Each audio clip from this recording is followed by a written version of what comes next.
इस कार्यक्रम के पुण्यार्चक हैं श्री वर्धमान श्वेतांबर स्थानकवासी जैन श्रावक संघ ट्रस्ट, उपाध्याय प्रवर प्रवीण ऋषि चातुर्मास समिति। अंतर में जब श्रद्धा होती है, समर्पण होता है और समाधान खोजने की वृत्ति होती है, तो वहां कोई बर्स नहीं आता है। और श्री कृष्ण मां को कहता है कि मां तो रो मत, पीड़ित मत हो, तुझे जो वात्सल्य का आनंद चाहिए उस आनंद की अनुभूति कराने के लिए मैं ऐसा करूंगा कि मुझे एक छोटा भाई हो जाए। और ये शब्द सुनने के बाद मां ने क्या झप्पी दी होगी वासुदेव को, क्या बलैया ली होगी, क्या मां ने वात्सल्य बरसाया होगा श्री कृष्ण पर। और श्री कृष्ण सारे अर्ध अपना राजपाट का सारा दायित्व तो भूल गए।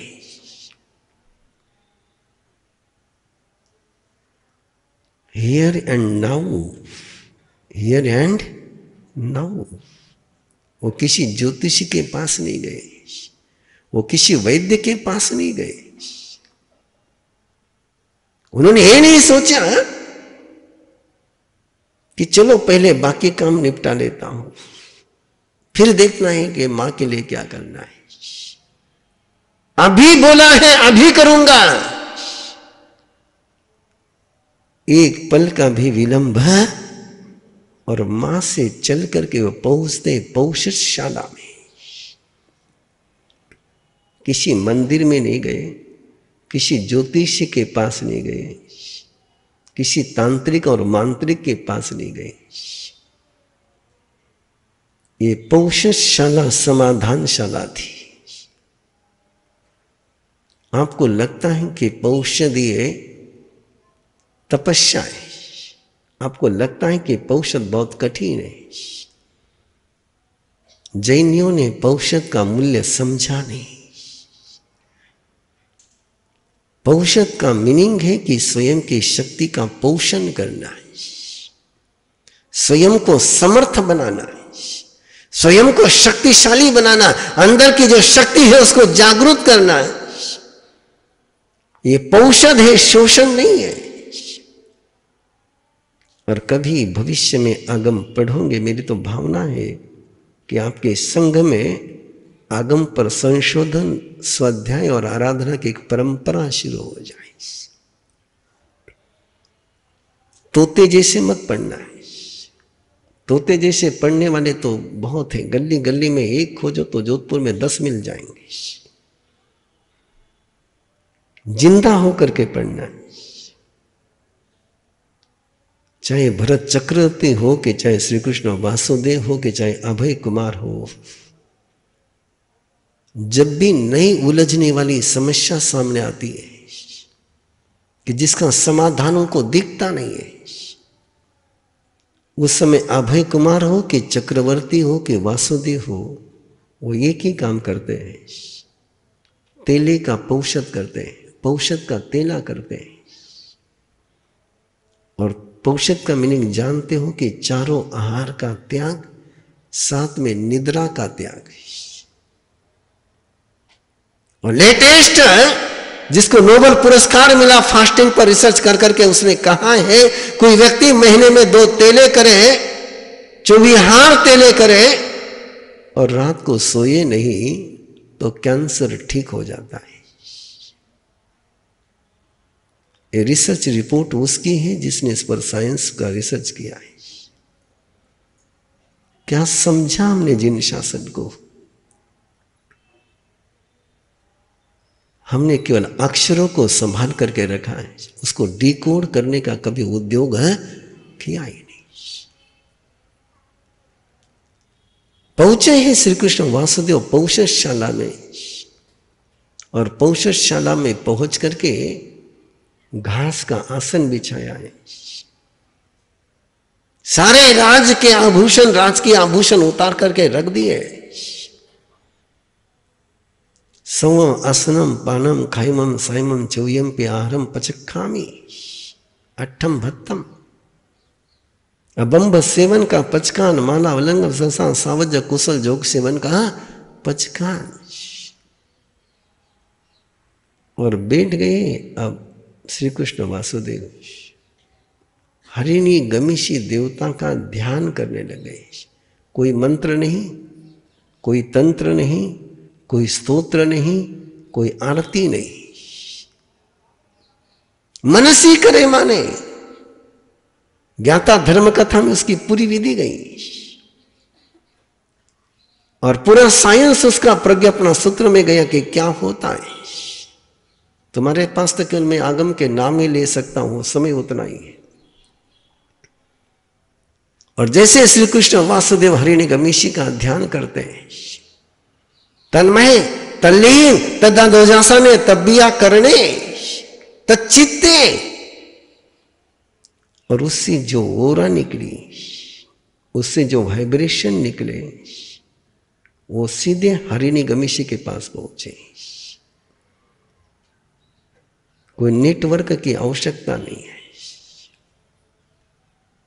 भरत चक्रवर्ती यही करते हैं, ऐसा तीर छोड़ते हैं कि सीधा देवी के पास पहुंच जाता है। श्री कृष्ण वासुदेव ने भी अपनी ध्यान साधना करी, हरिणी गमीशी देवता के पास उसके वाइब्रेशन पहुंचे। और भूकंप आने पर कैसा होता है, अनुभव है नहीं जोधपुर वालों को, है ना, कैसे कंप होता है। वैसे हरिणी गमीशी देवता का सिंहासन हिल गया, और जैसे सिंहासन हिल गया, क्या शक्ति होगी ध्यान की। क्या श्री कृष्ण वासुदेव ने मैसेज की पावरफुल करंट भेजे कि हरिणी गमीशी देवता का देवलोक में आसन हिल गया। और आसन हिलने के बाद उसको लगा कि मेरा आसन किसने हिलाया है। जो सयानी होते हैं वे कारण की खोज करते हैं, जो नादान होते हैं वे रिएक्शन करते हैं। मेरा आसन क्यों हिला है। और जैसे उन्होंने ज्ञान का उपयोग लगाया तो पता चला कि श्री कृष्ण वासुदेव द्वारिका नगरी में मुझे याद कर रहे हैं, वो मुझे याद कर रहे हैं। और हरिणी गमीशी देवता को जैसे ही पता चलता कि श्री कृष्ण वासुदेव ने मुझे याद करने के लिए तेला किया है,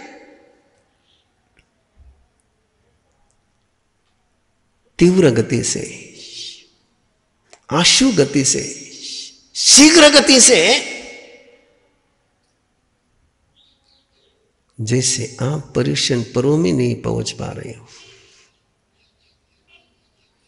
आप तो इतने मस्ती से आ रहे कि 9:30 बजे लोग पहुंच रहे हैं। और पर्यूषण पर्व के बुलावे पर पहुंच रहे हैं। मैं जोधपुर वालों को पूछना नहीं चाहता, लेकिन पूछने के बिना रह भी नहीं पाता हूं।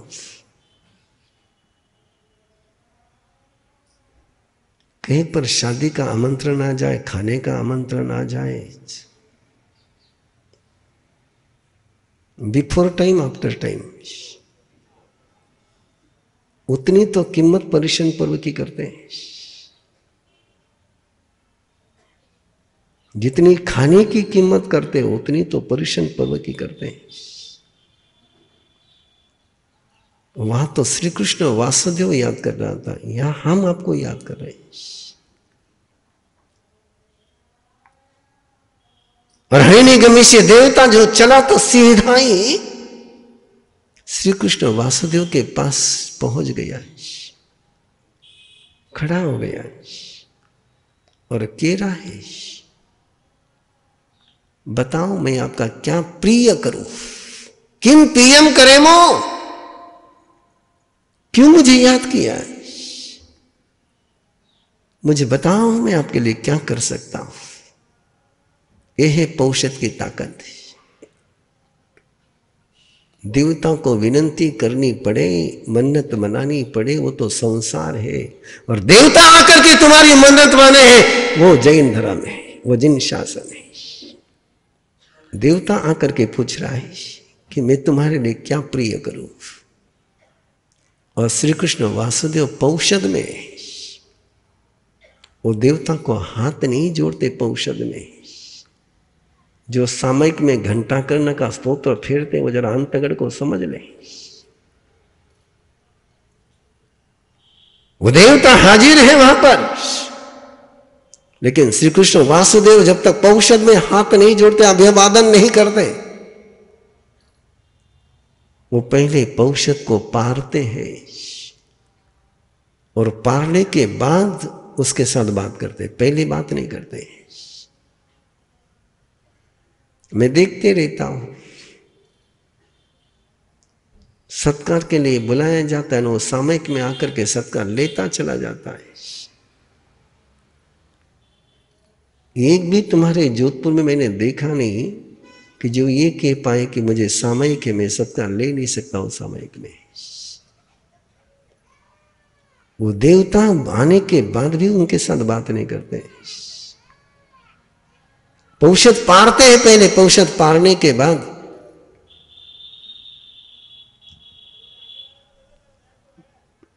वो पौषध पारने के बाद पूछते हैं, अभिवादन करते हैं, और अभिवादन कर करके कहते हैं कि मुझे एक छोटा भाई दे दो, मुझे एक छोटा भाई दे दो। और फिर हरिनिगमेशी कहते हैं कि तुझे तो भाई होने ही वाला है। देवलोक से एक देवता आयुष्य पूर्ण करके देवकी के कुख में आने वाला है। लेकिन ध्यान में रखना वासुदेव, उसकी शादी मत करना, वो दीक्षा लेने वाला है। याद रखना क्या बोल रहा हूं। हरिनिगमेशी क्या कहता है, छोटा भाई होगा लेकिन शादी मत कराना, वो दीक्षा लेने वाला है। और श्री कृष्ण वासुदेव देवता उधर चले जाते हैं, श्री कृष्ण वासुदेव मां के पास आकर कहते कि मां को कहते कि मां निश्चिंत रहे कि मुझे छोटा भाई होगा, देवलोक से आएगा, अनुपम सुंदर होगा, अनूठा होगा। मां खुश हो जाती है। लेकिन श्री कृष्ण वासुदेव मां को ये नहीं कहते कि मां वो हो तो जाएगा लेकिन चला जाएगा। क्या बोलना और क्या नहीं बोलना, जो सब जानते वो सब बोला नहीं जाता है। जितना जानते हैं उतना बोलना नहीं। जिसके कारण से सामने वाले को समाधि हो वैसा ही बोलना। जिसके कारण से सामने वाले को टेंशन हो जाए, अर्थ ध्यान शुरू हो जाए, ऐसा नहीं बोलना। लोंगे पचका कि हम घर में ऐसा नहीं बोलेंगे कि सामने वाला परेशान हो जाए। पीछे मार साहब कहीं बोल दो, ये पचकाने वाला तो पीछे घर में जाओ ना, बंद करना पड़ेगा। हाँ? क्या जिंदगी हो गई तुम्हारी। ऐसा बोल भी नहीं पाते कि जिससे समाधान हो जाए। कोई बात नहीं, ऐसा नहीं बोल पाते तो ऐसा भी तो मत बोलो कि जिसके कारण से परेशानी हो जाए। और मां खुश होती है, बेटे का जन्म होता है। और गसकमाल की कल्पना करो,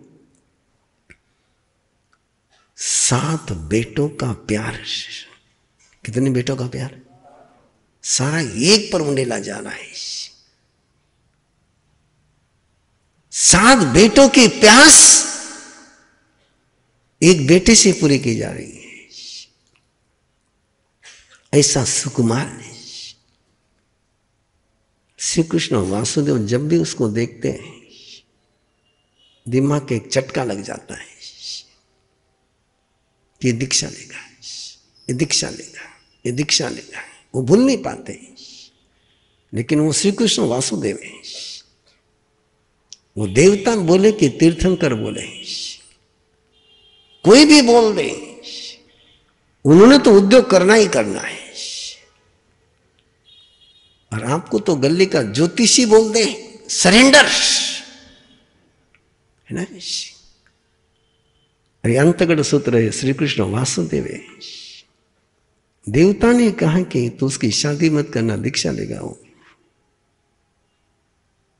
श्री कृष्ण वासुदेव ना तीर्थंकर की बात पर ऑब्जेक्शन नहीं लेते, लेकिन सॉल्यूशन खोजते हैं। उन्होंने कभी ये परमात्मा से नहीं कहा कि ऐसा नहीं हो सकता है। वो तो कहते परमात्मा तुम ही बताओ कि ऐसा नहीं होने का रास्ता क्या है। ये हिम्मत चाहिए पूछने वाले की। तीर्थंकर परमात्मा कहते द्वारिका का नाश होगा, द्वारिका आग से जलेगी, और वो परमात्मा से पूछता है कि परमात्मा आग नहीं लगे इसका उपाय बताओ। ये मजा है। और ये टेक्निक आपने को सीखनी है अंतगढ़ सूत्र के माध्यम से कि मैं भविष्य की चाहे जैसी समस्या सामने आएगी, मैं उस समस्या का समाधान खोजने का प्रयास करूंगा। घुटने टेकने वालों के चरणों में किसी के मत्थे नहीं टिकते। घुटने टेकने वालों के चरणों में किसी के मस्तक नहीं टिकते हैं, और जो घुटने टेक देते हैं उनके चरण किसी मंजिल पर पहुंच, चरण तो उन्हीं के पहुंचते हैं मंजिल पर, चरण तो उन्हीं के पहुंचते मंजिल पर कि जो कहीं पर भी घुटने टेकते नहीं है। आपकी क्या हालत है? मैं तो हाथ टेक दिया महाराज साहब, घुटना टेकन की बात नहीं करो, मैं तो हाथ टेक दिया। नहीं, जिन्हें शासन में जीते हो, जिन्हें ईश्वर को तुमने देव के रूप में स्वीकार किया है, तीर्थंकर परमात्मा को तुमने अपना आराध्य बनाया है, तो अब उनकी इज्जत करो, उनका सम्मान करो, और उनके रहते हुए कहीं पर घुटने टेकने का गुनाह कभी मत करो। क्या के घुटने टेकने, और क्या होगा घुटने टेक करके?